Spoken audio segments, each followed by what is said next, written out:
Welcome everyone to another Street Entrepreneurs Workshop. Today we're talking with Steve Cadigan about making culture your competitive advantage. Steve is a thought leader untangling the fear of the future of work. He brings hope in a time when most of us fear a robot invasion or whatever 2020 will bring next. Thank you, Steve, for being here with us today. Thank you for having me, Julian. So glad to be here. Awesome. I'm really excited for this conversation. Me too. So I'm going to go ahead and start sharing your PowerPoint, and you can feel free to start whenever you like. Okay, thanks, Juliana, and welcome everybody. I am hopefully going to entertain you and fill your brain with different ideas around this notion of culture for the next 45 minutes or so, and then we're going to take questions. If we cover something that's of particular interest to you, don't hesitate to ask the question, and we'll receive it and hopefully get to most of the questions by the end. So if you have a question during the session, please raise it, and we're going to try to get to it near the end. So I rethought about naming this talk a little bit differently than making culture your competitive advantage to something more akin to like making culture your, hang on here, make sure I got the right tab open, something more akin to the miracle drug for success. But let's start with a little bit of context, because I'm a high context person, and for you to sort of understand where I'm coming from, you might want to know a little bit about my background and how I see the world. So born in the US, at the age of 2, went to South Africa. My family, my parents wanted an adventure. So for the next 5 years of my life, I was in South Africa. We came back when I was 7 to the United States, and I was raised mostly on the East Coast in Connecticut, right on the New York border in Danbury, Connecticut. Finished school there, drove to California the day I graduated, and I've mostly been in California the rest of my career, except for 2 years that I worked in Singapore and 4 years that I worked in Vancouver, British Columbia. So I have 3 kids. All of them were born outside the US, and apparently I only make boys. So I have one son who was born in Singapore, and I have a pair of twins who are Canadians.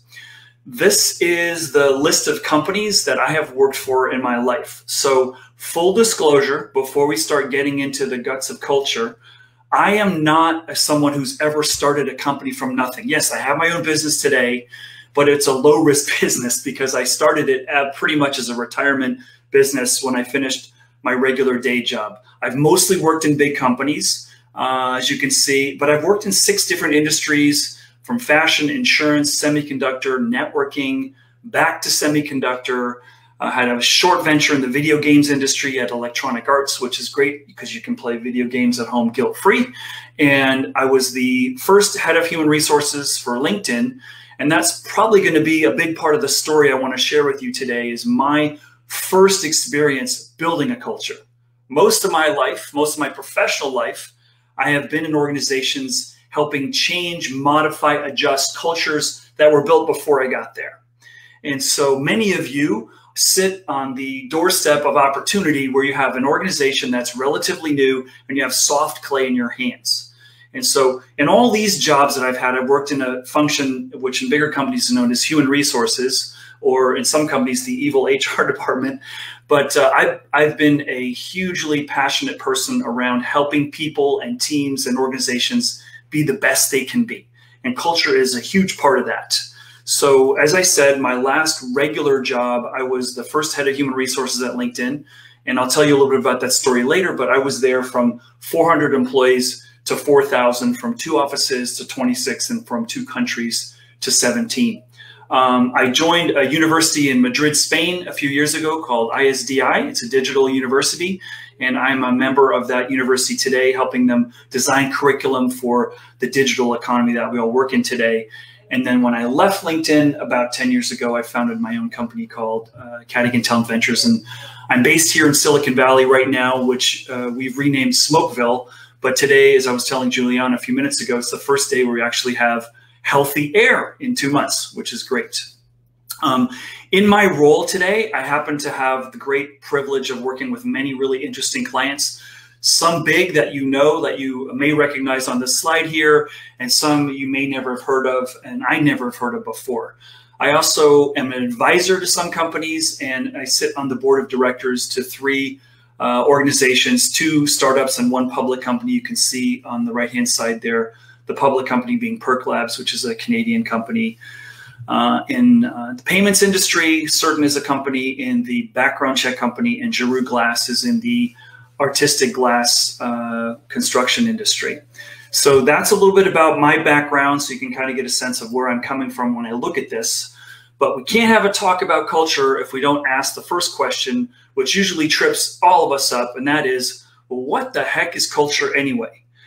And I think one of the really interesting dynamics around this topic is that we all have a different version of what our answer is to this question. And the truth is, there is no right answer to this question. And also, there is no such thing as the perfect culture that works in every organization. It varies. Different cultures work with different sets of people. That's just the truth. But some people, when they think about this, I like to ask, well, when you think about this, well, who owns the culture in your organization? Who's responsible for building that? And how do you know culture when you see it, right? And what's the difference between company values, which a lot of organizations like to talk about, and company culture? And another big question I like to ask people to think about is, should your culture, your organization culture, be right for everyone? Because this is where I see a lot of people trip up. My answer is no, it shouldn't be right for everyone, because not everyone's right for your company, and you don't want to hire everyone. And so sometimes when we're getting started in the early phases of organization, and I work with a lot of entrepreneurs, they have this false notion, I believe, that everyone should want to work here. Now that is, I think, their passion talking, that everyone should love what they're doing. And that's not anything I would ever want to smother in you or them.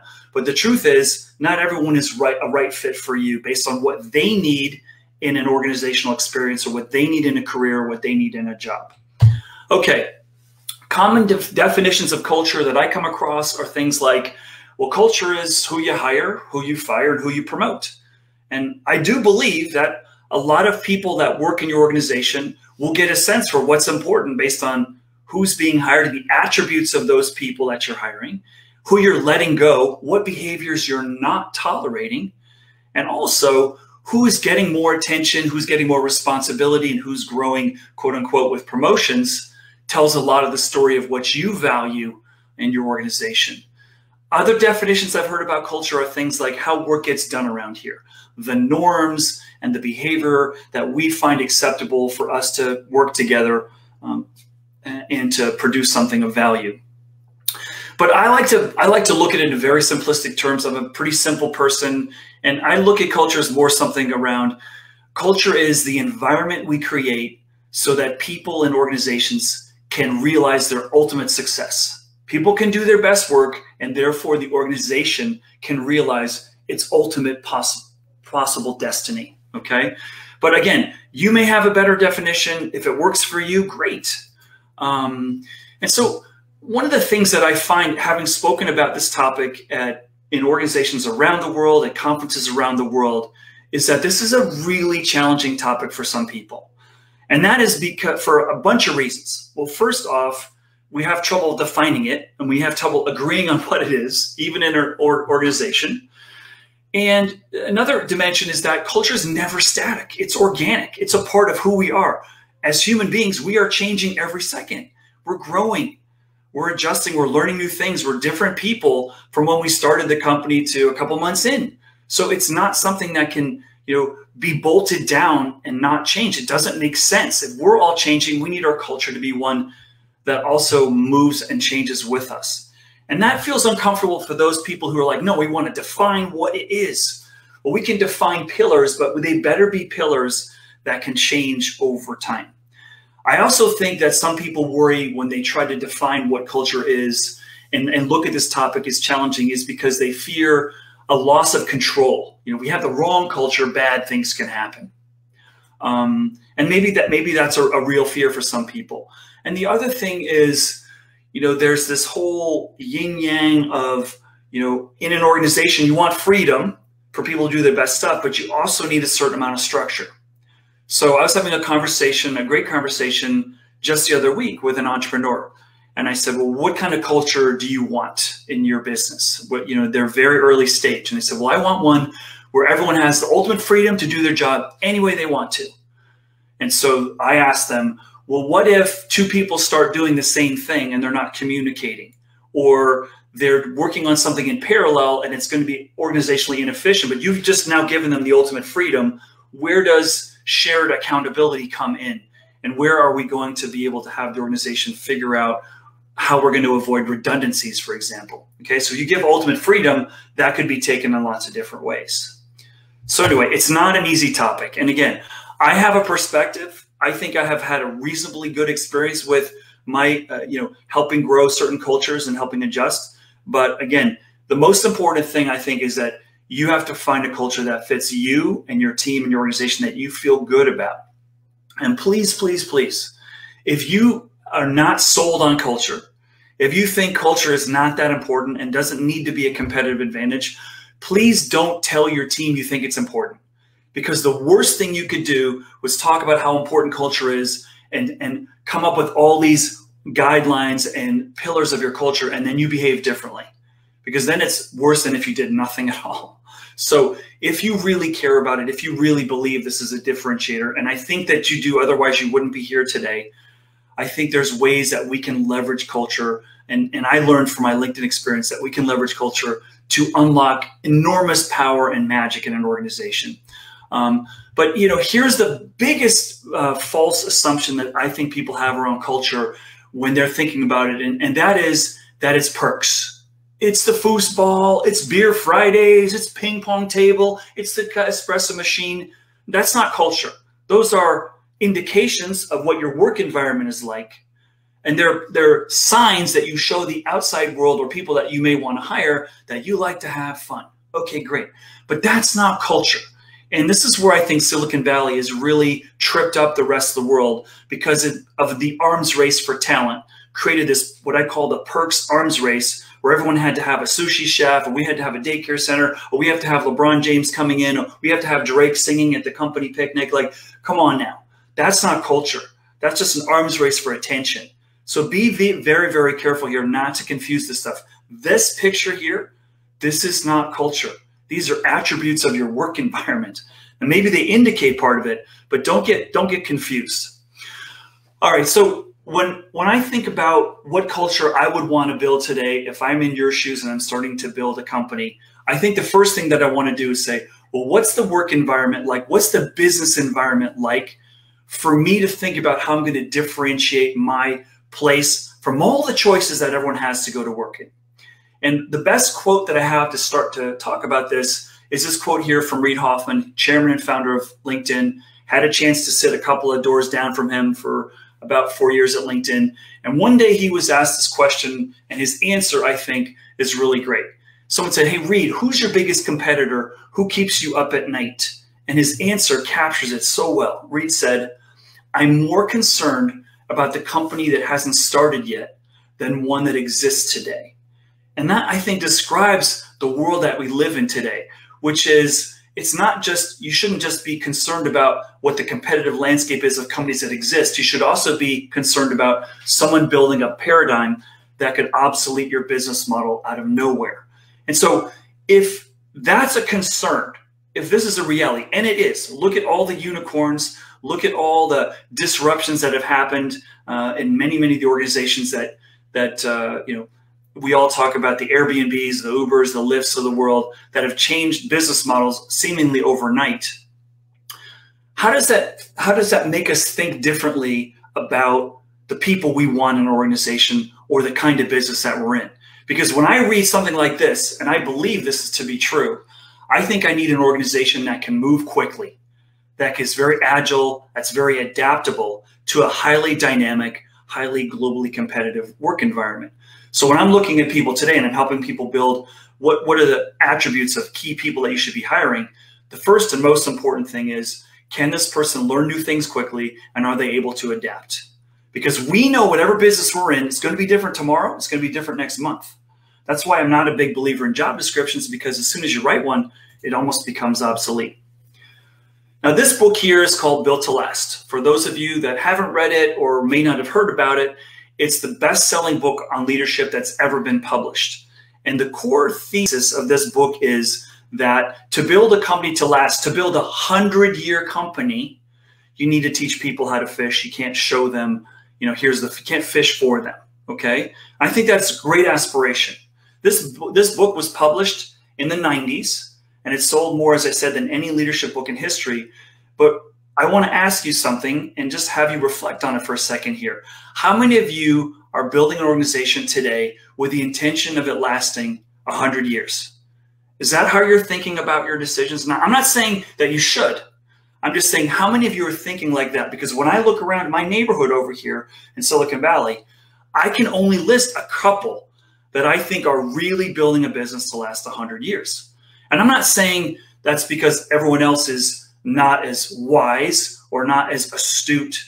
I think the reality is that today you got to think about surviving. Look what Reid Hoffman said just 2 slides ago.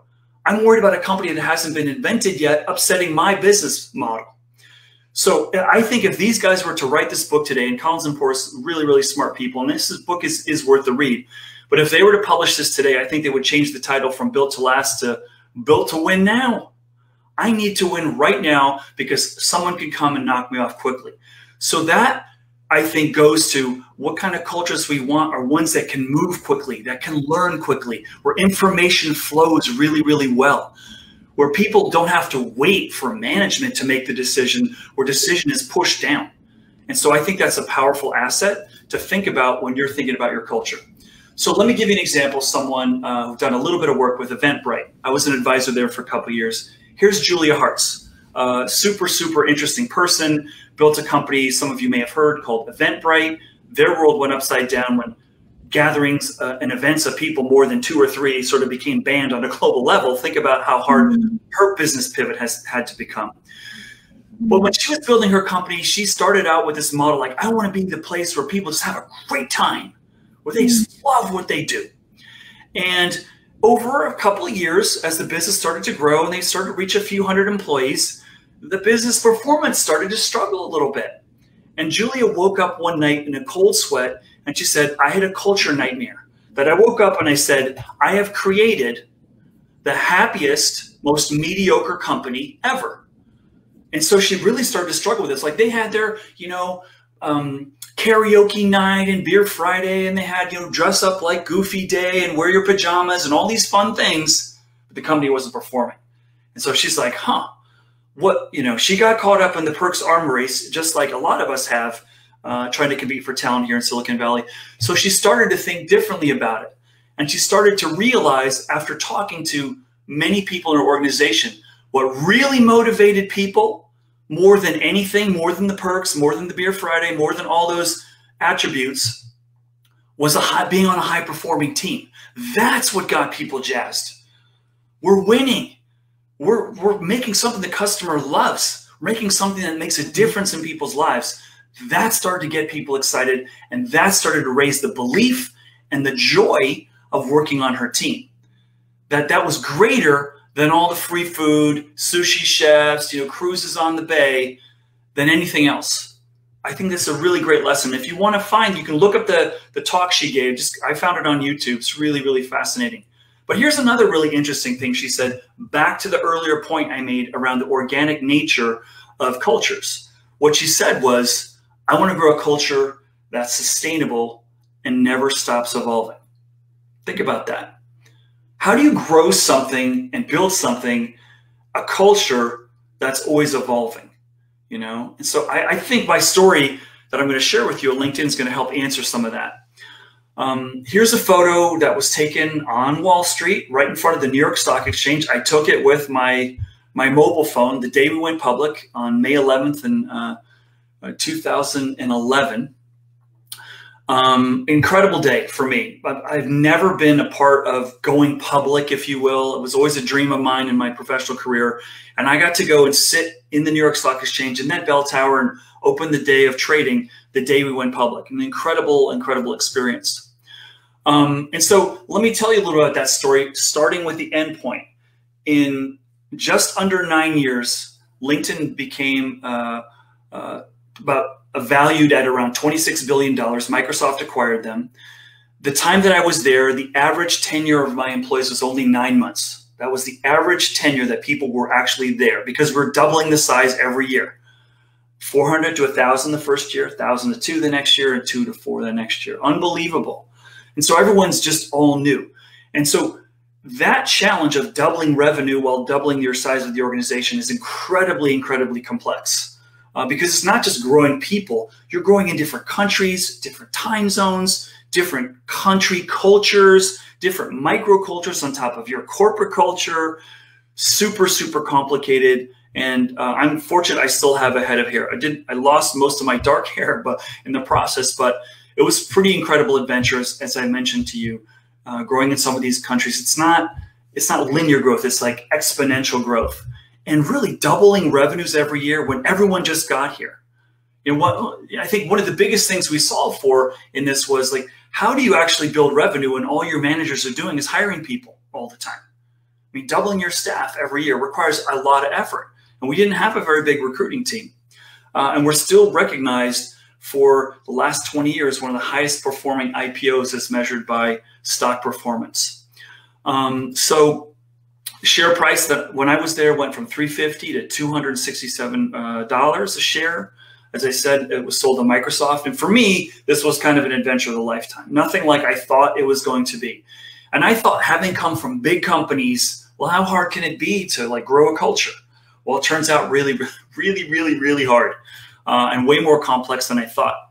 And here's one of the ironies of the adventure that I had at LinkedIn, which was the biggest challenge that we had as a company in the early days. And I joined LinkedIn when we were probably about 6 years old. So unlike you, many who started when it was a minute old because it was your idea and it's your company, the biggest challenge, ironically, was that our biggest organizational challenge was recruiting, trying to hire and differentiate ourselves in an environment where all these sexy brands were also recruiting, paying more money, had greater benefits, had sexier campuses, had buses from San Francisco that were shuttling their people to Silicon Valley. We had none of those things. But also, I was not sexy. We were a boring, old, tired looking on the outside professional network. I mean, think back to 2009. Many of you probably never even heard of LinkedIn at that point. And so it was not, we weren't known. And, the big billion-dollar question that we had to solve was, as I mentioned earlier, how do you build a company when everyone's recruiting and double revenues? And how do you avoid suffocating from the weight of all that success? Because every time you grow, you need new processes and new procedures, and you need new ways of coordinating, communicating super, super hard. So if you can build at the early foundation levels of your organizations ways that allow you to scale, this will really help, okay? If you can think big, expect some of the success. But here's something that I want to share with you, and I hope this is the most hopeful method or hopeful message I could leave with you today. The irony of LinkedIn success is that if you're an investor in 2011 and you're determining, should I bet on LinkedIn being successful? Or even go back to 2009. Do they have the pedigree, the talent, the leadership to become a world-class organization? You would have said, looking at all the facts, nope, they don't. Yes, they have Reid Hoffman. He is a human hurricane force in nature, incredibly successful man. But he's the chairman. Our CEO had never been a CEO before, Jeff Weiner, first time being a CEO. And every single person, head of sales, engineering, product, marketing, PR, recruiting, human resources. None of us had ever taken a company public before. None of us had ever been in the recruiting business. I'd done more recruiting than most people on the executive team, but no one had ever been in that industry. None of our competitors for talent. And there was no direct competitor for us, by the way. I mean, Facebook, we thought might be a competitor. We thought Salesforce might be a competitor. We thought Cisco, when they started their campaign where the human network might be a competitor. We didn't know. We thought Twitter might be a competitor. We didn't know, but we're still young. But if you looked on paper, there's no reason to think that this was a layup, no-brainer, going to be a success. And the product, by the way, the company business, way more complex than Facebook's or Google's, whose primary revenue comes from ad sales. most of our revenue came from selling a subscription recruiting license, not from marketing ourselves. And still to this day, the preponderance of the revenue from LinkedIn comes from recruiting, doesn't come from marketing. So not as easy a business for us. And so to give you a sense of the challenges that we faced in the early days to recruit, and we were not successful, very successful recruiting in the early days. That red star that you see over there, that was our headquarters. This is a Google satellite shot of Mountain View, California. And I don't know if you recognize any of these companies, but this was my neighborhood. Okay. I don't know how many of you have ever tried to recruit when that monster is surrounding you, but right up the freeway there was sexy Facebook and Twitter as well. And in the early days, we weren't effective at recruiting. We tried everything. I mean, everything that you could think of to try to get people to join us.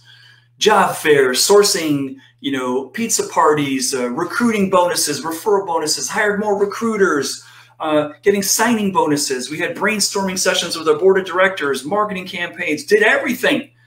Still, we couldn't get people to join us at the rate we needed to scale our business. And in 2010, we hit this ironic inflection point where, the irony of our biggest business was recruiting and the lowest performing function in the company was recruiting people. And if the customers found out about that, that would not go very well. And I'd probably lose my job, and so would a bunch of other people. But so this was like, failure's not an option here. We're LinkedIn. We got to own this. Okay.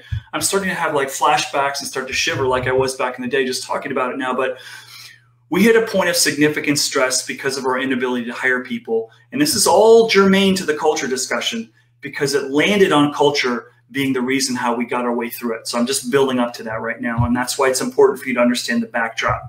We thought great product, great people, great investors. Yeah, A round, B round, C round investors going really well.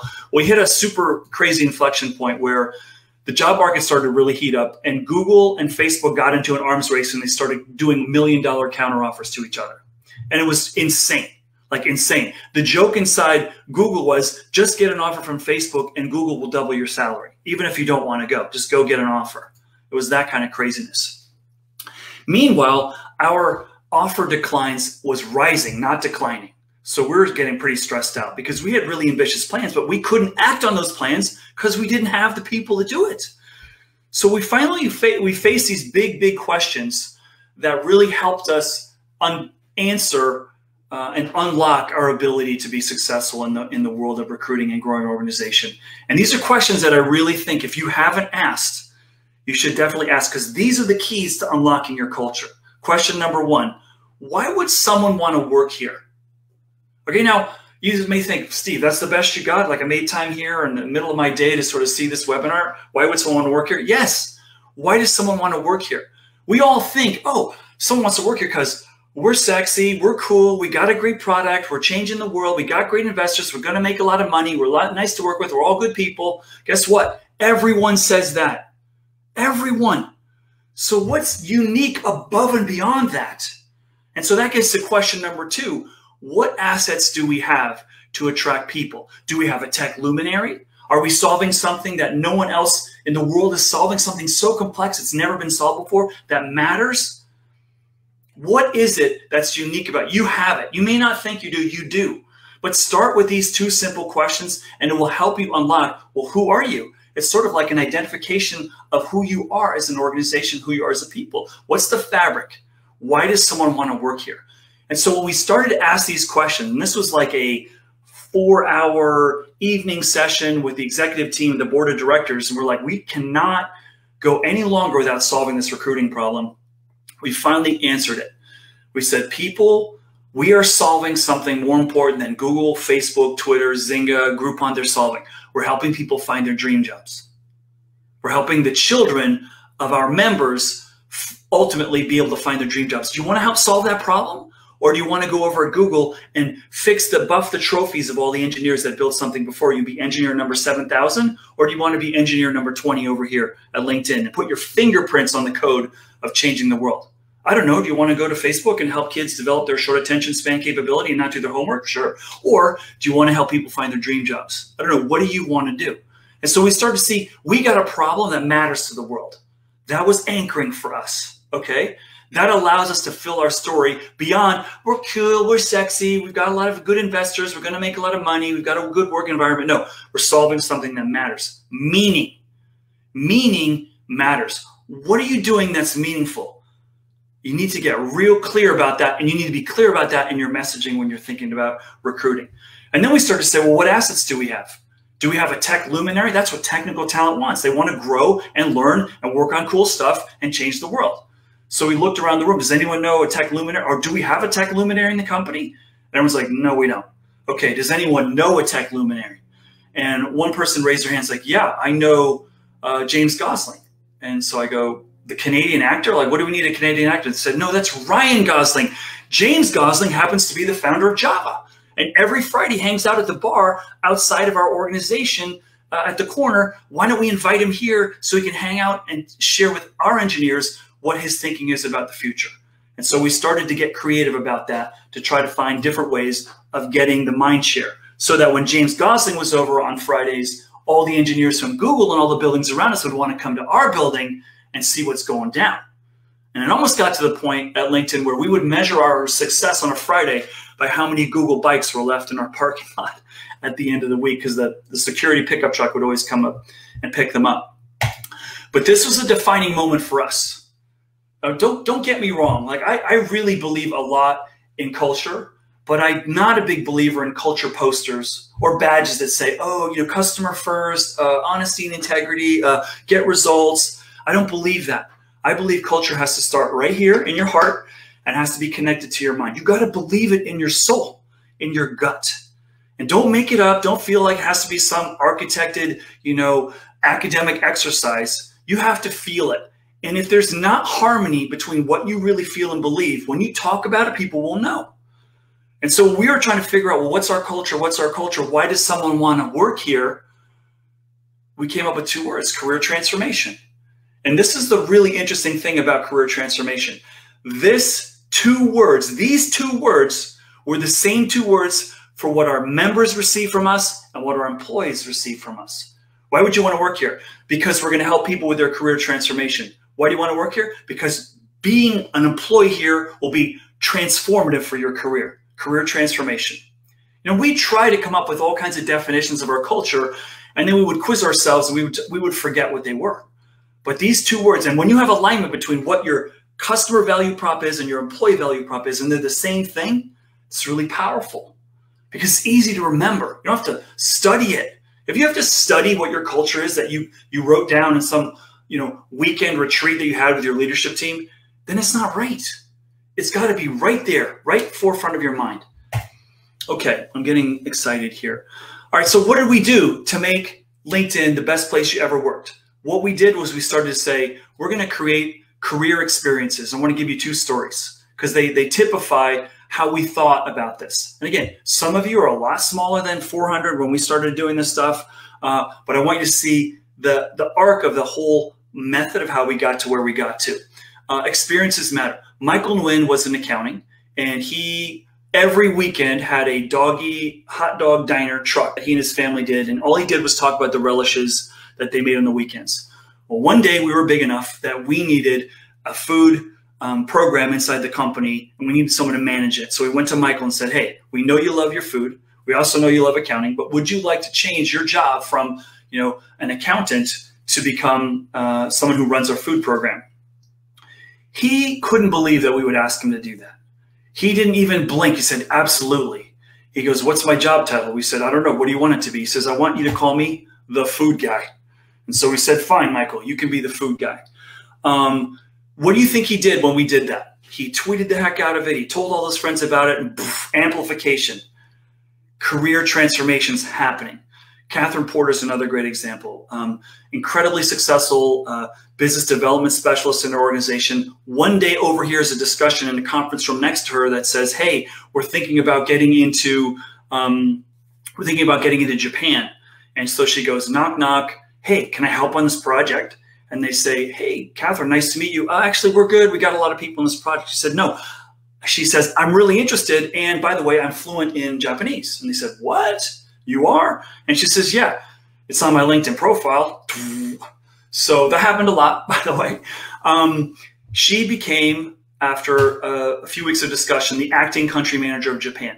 So let me ask you, what impact do you think it had in our company and beyond when we put a woman in charge of our company development in a highly male-dominated society like Japan? Yeah, it went crazy. People were jacked. And by the way, this was a dream of hers to work in Japan. Her parents had taken her to Japan when she was a child. That's where she learned how to become bilingual, and she wanted the same opportunity for her children. Wow. And she went crazy on social media when that happened. But we did a lot of things that were building trust during these days. We had a whole teaching series where we had all our executive teams teaching things. We had every company meeting, and every announcement that we made in the company was never on email. It was always live. We tried to keep it very real. We did a lot of pulsing. We did a lot of asking people, what can we do to make it better? And we created one day a month where you could work on anything that you wanted. Our hope was that LinkedIn was going to become the best job that you ever had. And so as we started to do these things, the tide began to shift. People started to see, I'm not coming there for just a career path. I'm coming there for career bursts and new experiences. And maybe I don't take a whole new job like the food guy, but maybe I go work on a project in Australia for 2 months.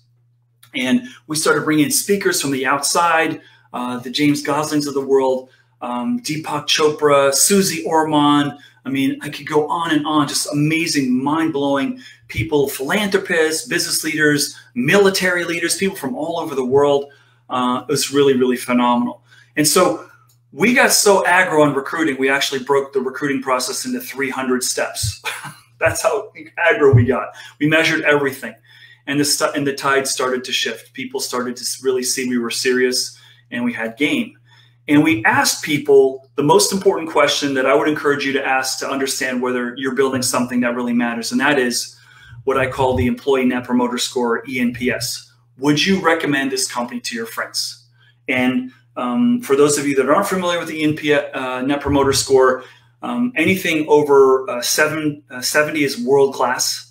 And anything above 5 is really, really good. And we sat in the high 50s and 60s most of the time that I was there. So pretty darn close to world class, which for such a crazy environment, super, super proud of. And Apple, for those of you that don't know, averages like low 70s is a company with a high net promoter score. Anyway, we turned the tide. We were so effective at recruiting because we got religion around our culture, making it the best place anyone could ever work, that Morgan Stanley identified us as doing such a great job. They raised our stock target.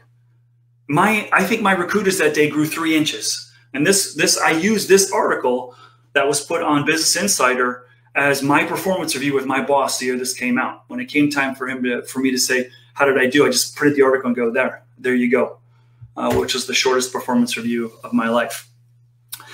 Now, many of you are just getting started or in the early phases of building your business. And I want to offer you some more encouragement beyond just what I said around our leadership team at LinkedIn had no business becoming world-class. You don't have to have experience being world-class to be world-class. In some cases, I believe that we were able to be successful building this culture because none of us had ever done it before. And all we knew is we wanted to build something really special that no one else had done before. Yeah, I wanted to kick Google's ass and Facebook's ass in recruiting. But more than that, I wanted this to be the best career experience that anyone had ever had. And that was the most important objective I had in whatever I was building or contributing in my role as the first head of human resources over there.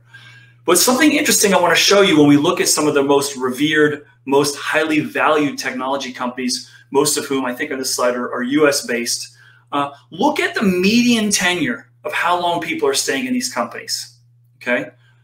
Less than 2 years, almost all of them, save for Facebook. All these companies growing or hiring tons and tons of people. So that median tenure. So a lot of folks think, boy, you need to, for you to build a company that lasts, you need people to stay a long time. This data would suggest not necessarily the case when you're innovating, and that new ideas and people coming in is a really, really important feature. And that may be intimidating to you as it was to me when you're thinking, well, how do we preserve our culture when all these new people are coming in? And the way I think about it, the way I'd encourage you to think about it is invite those people to help you make the culture better. If some people begin their new hire orientation with saying, well, here's the culture, read up. Where we got to at LinkedIn was, okay, our orientation is going to be in 2 parts, week 1 and week 4. Week 1, we're going to tell you everything about the company, how you can be successful and how you can ramp up quickly. And then week 4, you come back and tell us what the culture is. What are you seeing? You tell us based on your experience what it is. And here's the thing, and I'll tell you later in this presentation that I really believe, especially in the younger generations that are entering the workforce for the first time or early in their career, say the first 5 years. They don't want to be told what the culture is. They want to be told and invited to help you build the culture. So are you doing that? Or are you a founder that says, no, it's got to be my way or the highway? Are you saying, no, I think this is the right way, but hey, if you got a better way or you've got a better idea, please let me know. I want this to be great, and I know that I don't have all the right answers. So what culture is right for your organization? I can't tell you that. There's tons of organizations, best company to work for this, best culture over here. I mean, every journal that you can think of, every social media site, Glassdoor's got theirs, LinkedIn's got theirs. There's a whole organization called Great Place to Work even. I don't put a lot of stock in those, honestly, and I'm not telling you go out and become the best, culture, the best place to work for, but just be aware of the fact that there's different kinds of options and different kinds of ways that you can do this. There's no one right way. You got to do it in the way that you feel good about. And so what culture is right for your organization? I think these are the ingredients that inform that, okay? Elements of transparency, community, trust, inviting people to build, connect, and find meaning. Those, I think, somewhere need to fit into how you think about what's right for you.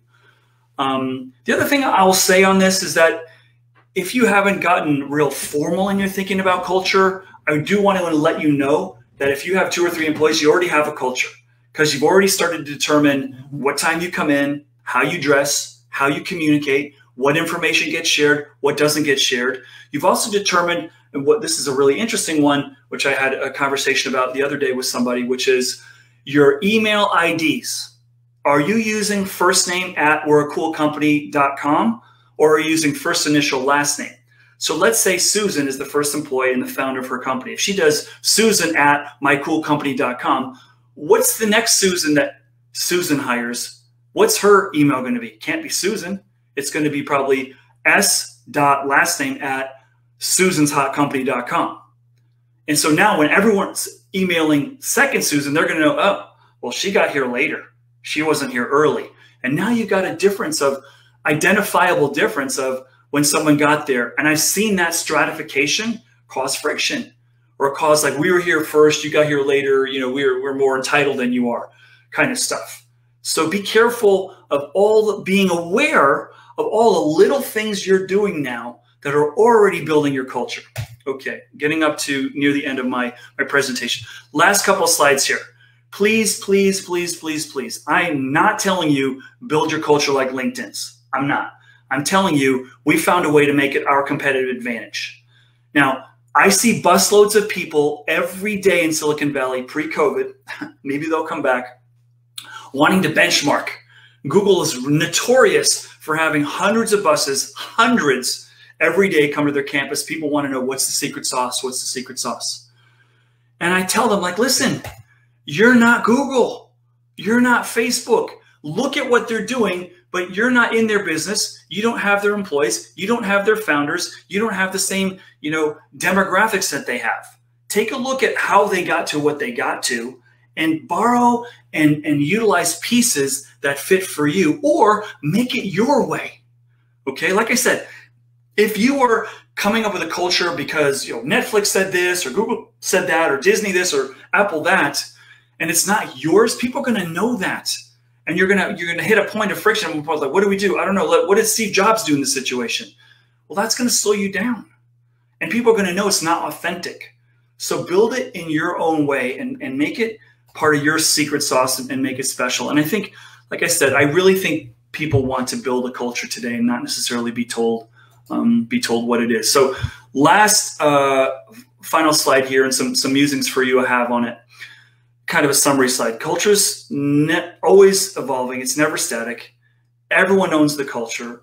How you address failure as a company sometimes when someone goofs up and how you respond is a big tell to what your culture is, okay? And please don't, like I said, don't care about this. If someone told you it's important and so you have to build a culture because someone else said it's important, like if you don't really get it, please don't try to build your culture. Okay.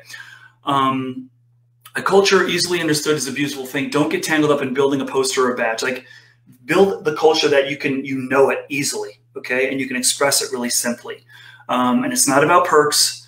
And like I said, Silicon Valley, we've done a lot of great things, but we really messed up and confused what a culture really can be and how it can be. And I think if I'm you, COVID-19 has really served to emphasize the fact that most important cultures today, the ones that the companies and individuals that are going to thrive, are the people who can adapt and who are agile.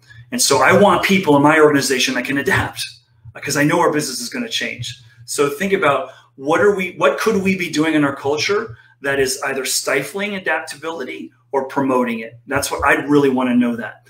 And lastly, for those of you founders, I get asked a lot of times, Steve, do you have any advice for founders? Yeah, be careful of don't touch my baby syndrome. You know, which is like, you're so passionate, you love your stuff so much that when new people come in and want to try to work it differently or arrange it differently, you react defensively. Be careful. You know, listen, make sure, let them try stuff out. You may have an instinct like, I don't think it's going to work, but you want people, like, you can't know, and you know you don't know everything. And the best leaders and the brightest leaders are the ones that bring people in to help address the things that they don't know and make the whole value of the organization better. So, you know, in closing, simple questions. What kind of culture do you want is really about what culture do you do your best work? You know, and that was probably the best question we ever asked our employees. Are you as productive as you can be? And if you're not, why?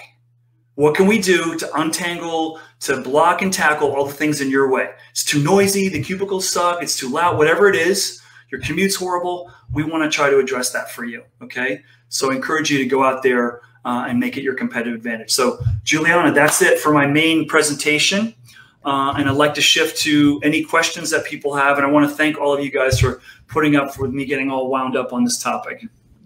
Thank you so much. That was fantastic. There's a million questions. I don't really know where to start, but let me start with the first. So what companies are built to last? Well, if you were to ask me what companies I see building to last, again, I'm thinking of companies today like an Amazon. I think they're really trying to build to last really hard. I think Tesla is not in the car business. They've made us realize they're in the energy business now. I think they're building to last. I think, you know, but the list is short for me, honestly. You know, I think a wake-up call for American business leaders, particularly in big companies, is that in the last 20 years, the company in the world that's lost the most value is General Electric. Yeah. And that was the company that in the 80s and 90s, every business book was written about. Look at this great leadership and Jack Welch, and we've got the greatest leaders. They just lost $800 billion of value. Like, whoa. So that's, you know, that's a new landscape right now. And I think it just goes to, you know, some companies are being built today to be acquired. Some companies are built for, you know, we're going to have a 5 or 10 year run, and then whatever happens, happens. So, you know, it's an interesting debate, you know, to have. And I'd be curious what you guys think, you know, what companies you see out there that are building with a 100-year vision. And again, I'm not saying you should do it or that it's realistic. It seems kind of unrealistic to me right now because survival is so important. Let's talk about our 20-year plan when the world could be sideways in 3 years. We just saw the world went sideways in 6 months. You know, so it's hard to plan for that, right? So it seems like cultures that are built to last are companies that build resilience within them, right? And that build the capacity for innovation within them. That's right. And I think Julia Hartz's comment's really great, is that the cultures that can adapt and evolve and organizations that can adapt and evolve. Like, I had a really great experience at Cisco Systems where we started to realize after acquiring, in the time that I was there, we acquired 50 companies in 4 years. And in some cases, we acquired one person like 3 or 4 times because we'd acquire them and then they quit. They didn't want to work in a big company. And the big companies don't always work for everybody, and that's fine. And all of us have to find over the course of our career, when do I feel most inspired? Is it in a small company, a bigger company, a company that's growing, a company that's stabilizing? Am I a turnaround person? Like, what energy, what culture, what leadership style best suits me? And the fact is, we just don't know. Some of us, we can't test out every single job in the world, and there's millions of opportunities. I had a mentoring email today from someone saying, hey, I want to get into sales recruiting, and they just graduated from school. And I said, happy to talk to you about that, but can you first tell me of all the millions of choices that you have, why is it sales recruiting? So, but what back to the Cisco story, what was interesting about Cisco, what they started to do is say, hey, why don't we take some employees and spin them out and make them a small private company? Why don't we try that? Because we realize our culture isn't right for everybody. And so they built a business model so that if you were acquired and you had great talent, they want to keep you in the family. They put you in a different kind of environment where you're outside of the big Cisco Borg, they called it, and you're on your own.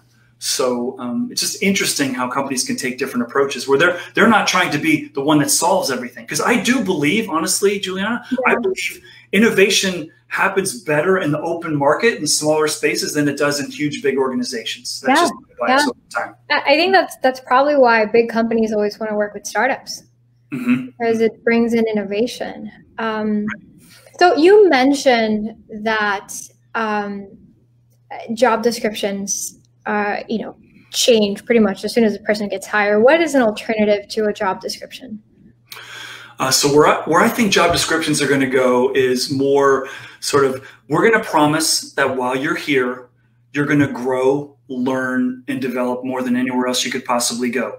Today, we know that we want you focused on these core things, but we know that that's going to change. And I actually think, we're solving the wrong problem with job descriptions. People know, what exactly am I going to do? I think what people really want to hear is, am I going to grow when I'm with you? Am I going to become more valuable for the future? And I think if we answer that question, that's more important than what the specific thing is. Now, hey, there's a lot of people, I'm sort of a big thinker person, but I know a lot of people like, I want to know exactly what I'm going to do because I don't want you to screw me. So we got to have a contract here, right? So there's sort of a middle ground. Some people need a more granularity. Some people are comfortable with less. But if you go post a job and you're all, overly detailed with the job description, I go, come on, why are you doing that? Because in 2 months, the job is going to be really different. And I don't want someone who's like holding on to something that's not realistic, right? Yes, I confess I've done that. I've posted job descriptions that describe every month for a year. Okay, so I just want to remind everyone, if you have questions, you can write us on the Facebook Messenger. If you are in the StreamYard, be sure to chat in the private chat and let me know if you want me to put you in the broadcast so you can ask a question directly. If you want to ask a question anonymously, you can also go to the Facebook private chat. And if we don't get to your question, Juliana, people are welcome to find me on my website, stevecadigan.com, find me on LinkedIn. I hear it's a pretty interesting site. And also you can find me on Facebook too, but I don't use that for business as much. That's awesome. Okay, here's another question I found interesting. So what was the process to come up with career transformation? It wasn't planned. I can't give you a formula for that. The career transformation came out of our pain of being incapable of recruiting at the pace that we needed. And it forced a moment of truth for us, what I called in the slides, the defining moment of like, well, why is everyone not accepting to work here? Like we're cool, we're nice. We got Reid Hoffman, like woo woo. We got great investors. We're gonna have a bright future, we hope. And so it was the failures that caused us to really, really deeply dig into how are we gonna solve this? And that got us to, we want to be the best place you ever work. Now, part of the story, which I didn't mention to you, is definitely worth mentioning. And if you've ever seen my former boss and the former CEO of LinkedIn, Jeff Weiner, talk about culture, he will tell you. In our first conversation, and I was the first person he hired, and when he was appointed as CEO, he thought culture, he says, God, when we talk about culture, it makes me kind of want to throw up in my mouth. I'm like, why? And he said, because I was at Yahoo and I saw a great culture get destroyed because the leaders said this about the culture and then they did the opposite. He goes, I will never let that happen here. And so I can't say that I was always like, yeah, I've always gotten it about culture. I didn't. I'm a human resource person. I knew culture was important, but I never saw it turn the destiny of a company around until we started making the place great for people to do great work. And we started to see greater people coming to us. We didn't have to hunt them down. And Jeff, one day we're walking around the campus. It was the day a month where people could do whatever they want. Jeff turned to me and he looked at me, he shook his head. He says, I never would have guessed that culture would have been our competitive advantage that would change the destiny of this company. Like we didn't have a plan to use culture as our competitive advantage. That wasn't part of the scheme. Nobody on that team. We had a head of sales, Mike Gamson, who's now CEO of a company called Relativity, and myself were sort of driving like, let's make this a great place to work. Let's make it a great place to work. And we finally, got some consensus around that and really went all in on it. So it was more sort of responsive defense to a business underperformance on the recruiting side that led to us becoming aware of that, right? Yeah, and what I really like about the word career transformation is that it has meaning. There's so many corporate culture words that I see companies using, and I think particularly consulting companies are infamous for just using the same words. And it's like, what are you? Trust, loyalty, but really those words just begin to lose their meaning when you start repeating them without actually walking the walk, right? Mm-hmm.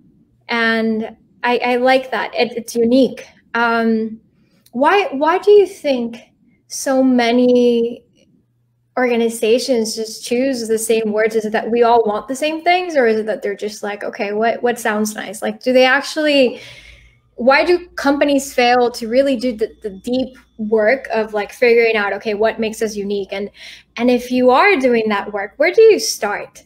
Because it seems so vague and abstract. Yeah, well, I think, and I'm speaking and thinking about a bigger company now.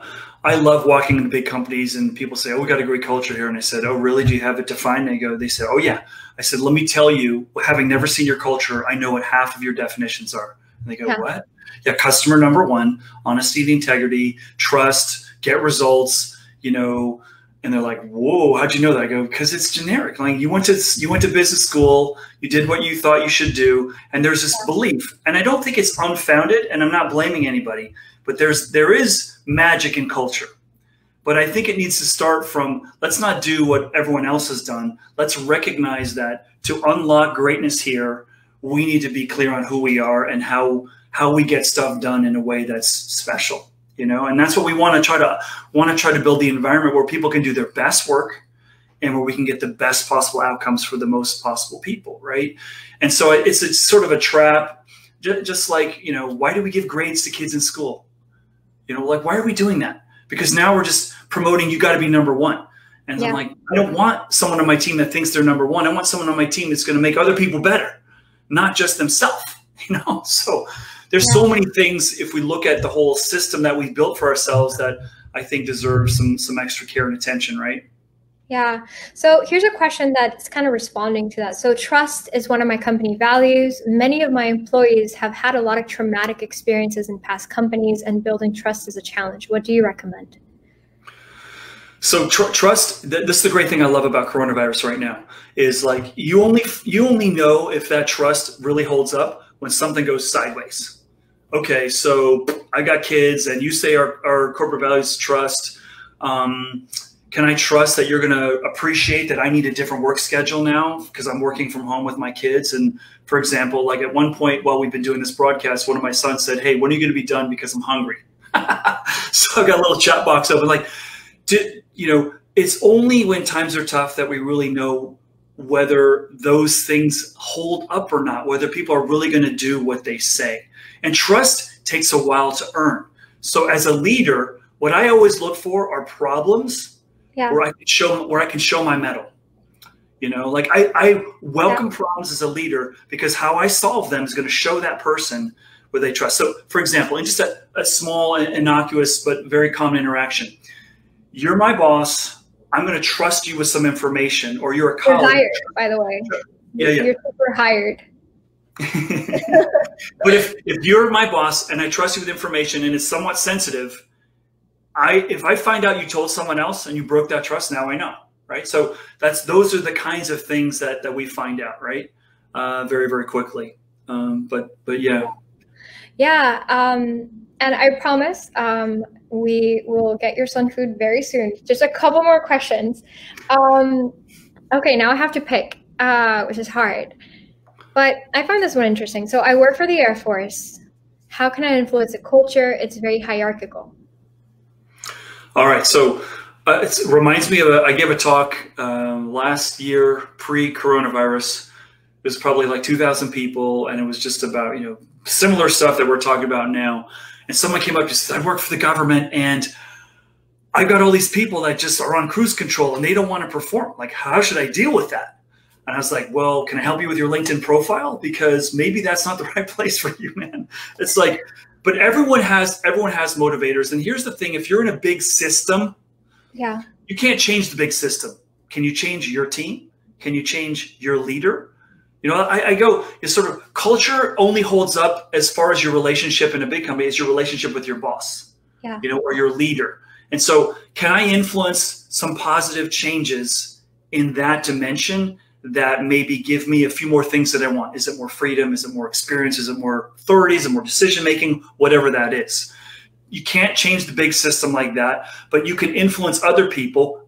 Or I will tell you this, the Air Force has thousands of different pockets and different teams. Just like, if everyone thinks on the outside, oh, Google's so great. There's some miserable people in there on some miserable teams. There's some great, happy people on some amazing teams, but I can guarantee you not everyone's happy. Same with the Air Force. I'm sure that there are pockets and there are leaders where stuff is happening in a way that's going to make your heart sing more than perhaps where you're stationed now. And I would try to find those places, because maybe that you can still not have to give up your years of service if you have a commitment there, and you can make it work more to your advantage. So that's what I would try to do. Don't get too down by the man. Try to find pockets where you can find a way to carve out something special. Yeah.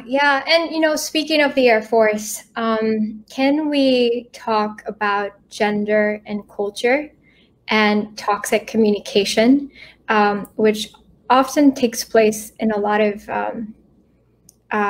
male-dominated industries like tech, or where if you steal an idea, if you put someone down in a meeting, it's almost like you get promoted, and the long-term effect that has on people's teams, right, and trust, right, and the trauma, like this person just spoke. Listen, I'm trying to build trust, but my employees are jaded.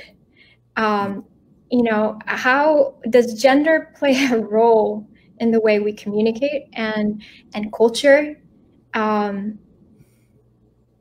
Absolutely it does, right? And that's one of the things that I think distinguishes me from some other people that could be talking about this. Like, who was the CEO I had with the most slides talking about culture in my presentation? Julia Hartz, right? Yeah.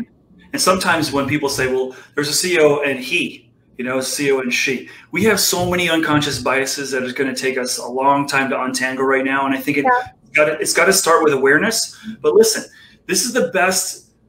We're in coronavirus right now, and we're in the worst job market of our lifetimes. It's not going to stay this way. It will end. And when it ends, we have a body of knowledge to see what companies are standing up and doing the right thing, or which companies are going to try to rip people off and charge more for PPEs or charge ridiculous amount for some kind of, coronavirus testing or some kind of antidote. We're going to see. But also, we have the most transparent marketplace for opportunity that's ever existed. And that's good and bad. I can see more places I could go work, people I could work with, companies I could work for, and what they're really like on sites like Glassdoor and Comparably and other places than at any time in history.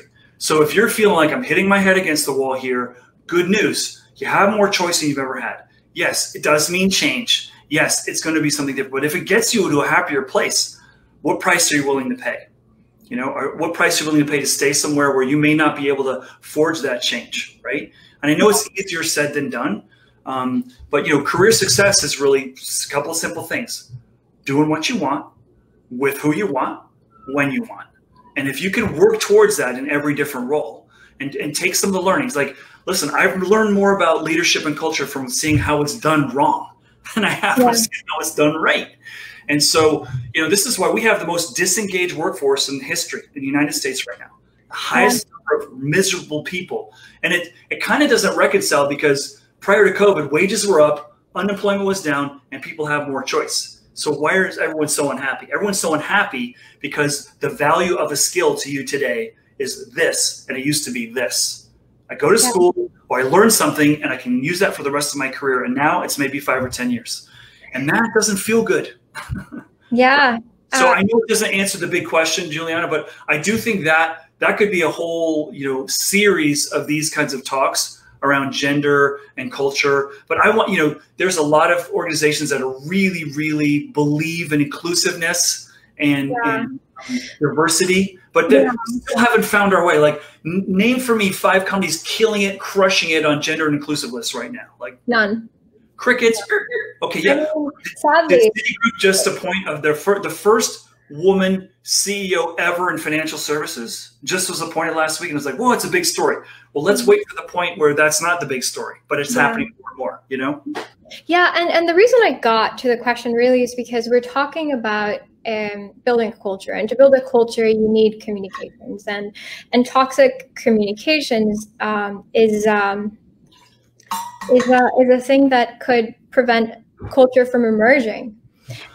In fact, one of the people who is here with us on StreamYard has I believe she's here, if it's right, Megan. She has a podcast that talks about management horror stories. And Megan, I can unmute you. Just write me in the chat so I can do that. But you bring up something, Juliana. Let me just pause for a second here, because when I think about the culture that I want to be a part of, let me tell you a lesson we learned at LinkedIn. Like, we did actually have a pillar, and Megan will be with you in just a second. One of the pillars was honesty and integrity. Okay? No, it was open and honest. That was it. I'm sorry. And so what started to happen was people were getting in shouting matches, and we're like, what's going on? Like, well, I'm just being open and honest. Like, you can't get upset at me. That's what our culture says. And so we had to go, okay, what we really mean is open, honest, and constructive, okay? Not just like bite someone's head off.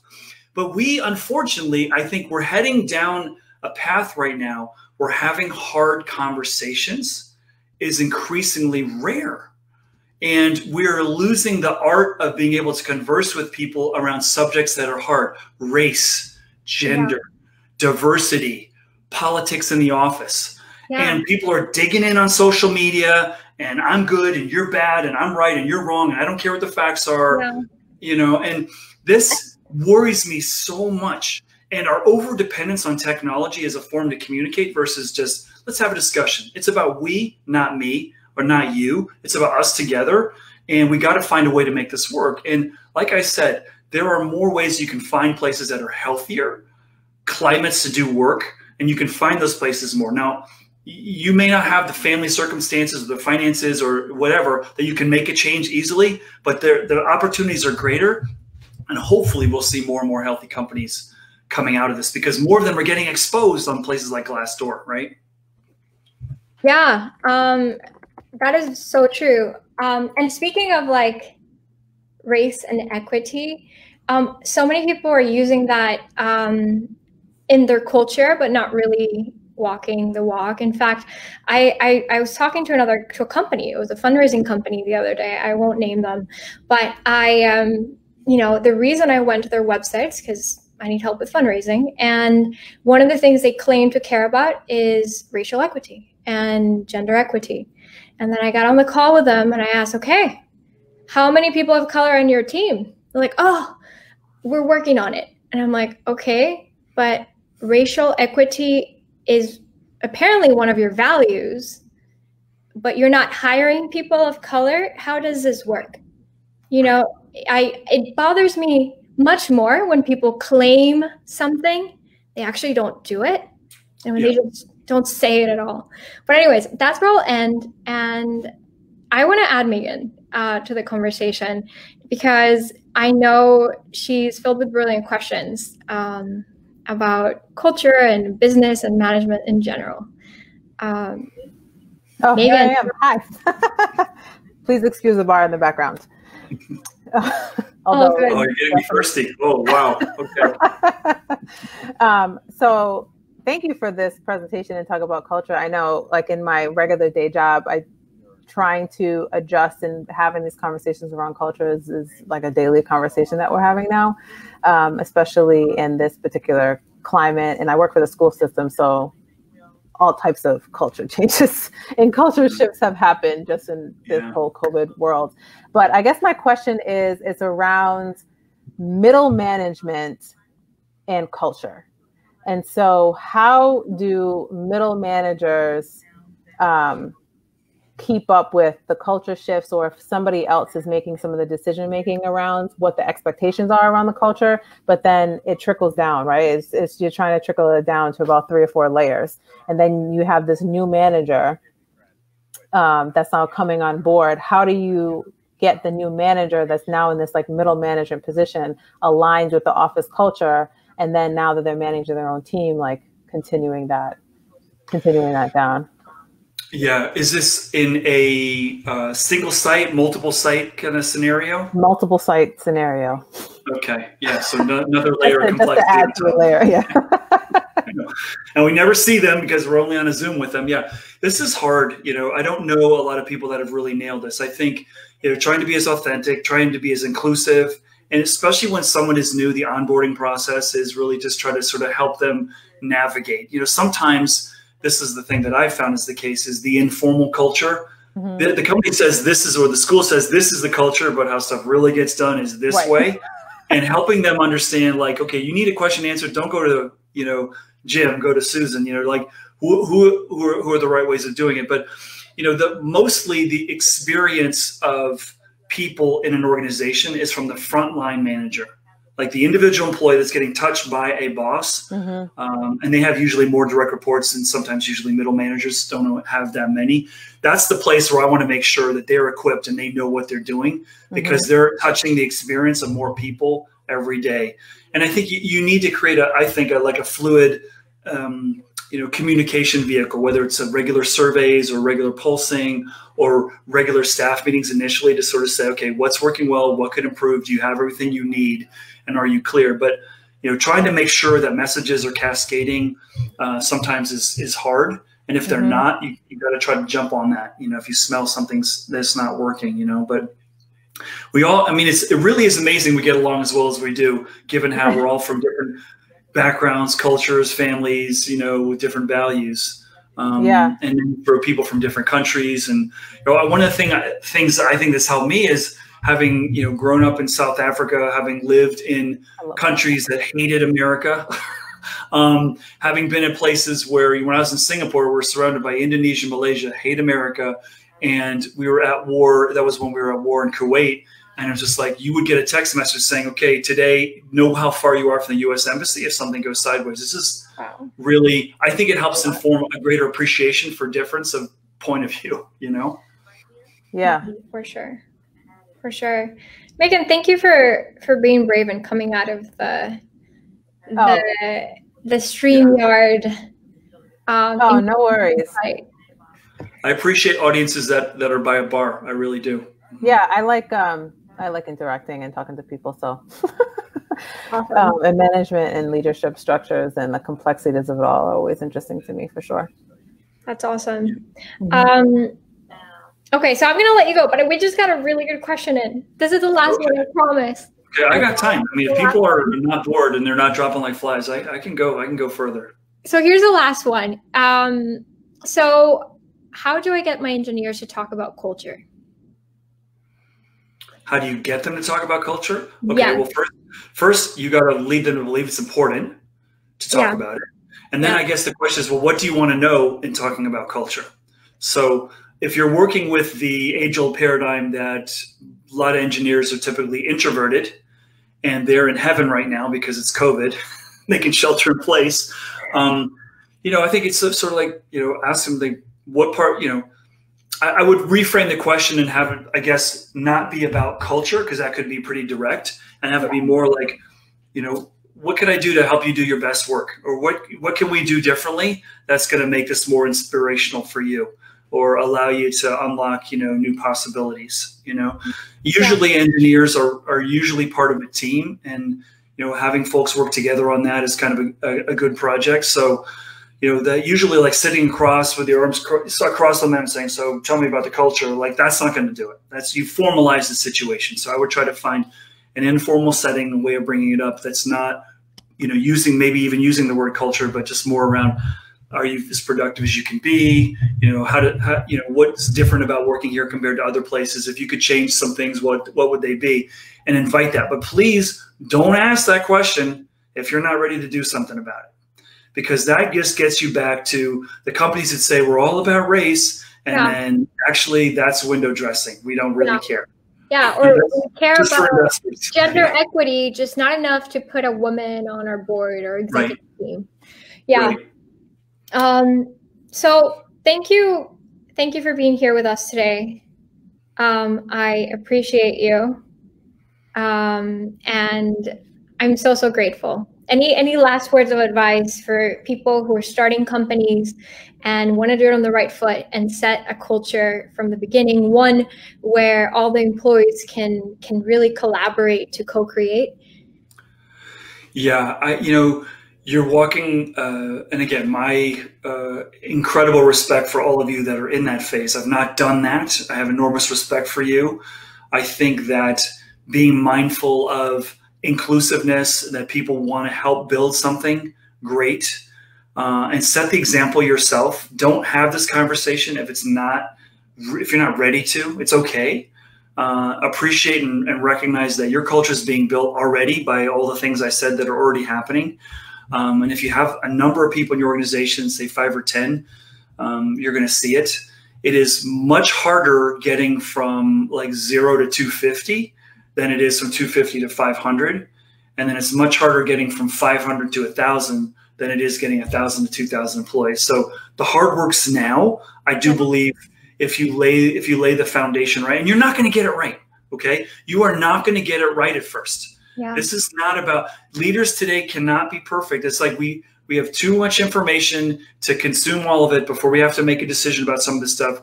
But listen, you will earn trust by correcting something that's wrong. So, and welcome those opportunities when, hey, we thought this was a good idea. We learned it, we tried it, and the beta says, not good. We're going to change it over here. You think about customers. Customers are far more loyal to the stores or the suppliers that they had a problem with and they fixed it. Okay, than someone they never had a problem with. Same applies to leaders. Your employees will be much more loyal to you if something came up that didn't go the way you wanted it to and you fixed it.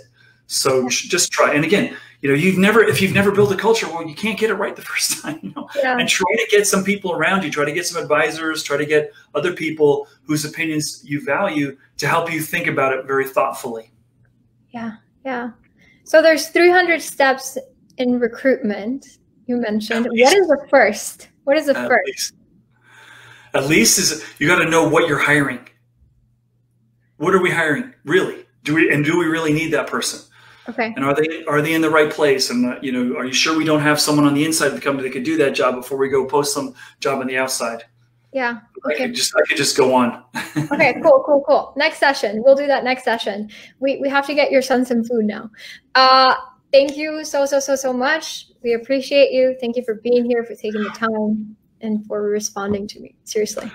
Thank you, Juliana. Thank you for what you're doing with Street Entrepreneurs. And I hope that I get a chance to come back on. I have a book that's coming out on the future of work, the end of this year. Did you figure out the name yet? And have not figured out the name. We are super close to nailing it.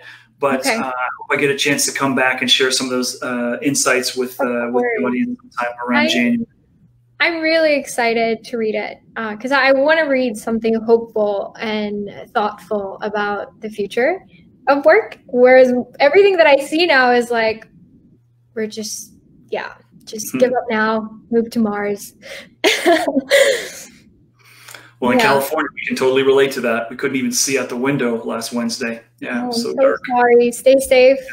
Stay safe. Yeah. Hopefully you're not near the fires. Nope, we're okay.